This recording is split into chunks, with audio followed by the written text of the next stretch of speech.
నిన్న కర్ణాటకలో ఏం జరిగిందంటే వినాయక నిమజ్జనంకి వెళ్ళేటప్పుడు ఒక పోలీస్ కానిస్టేబుల్ అయితే వేసింటారు అనమాట డ్యూటీకి, అక్కడే ఏం గొడవలు జరగకుండా అని వేసింటే ఆ వినాయక నిమజ్జనం ఊరేగింపులో ముందర ఆ క్రేన్ పోతుంటారు అనమాట వినాయకుని తీసుకొని.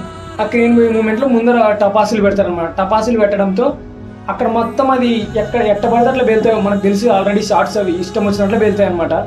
సేమ్ యాజ్ ఇట్ ఈస్ అట్లే జరిగింది నిన్న.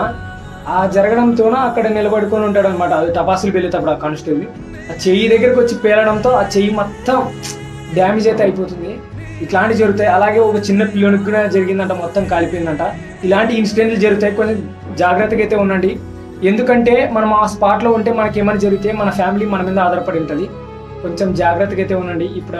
ఇప్పుడు ఆ కానిస్టేబుల్ పరిస్థితి ఎట్లుంది చూస్తారా, చాలా బాధాకరమైన విషయం.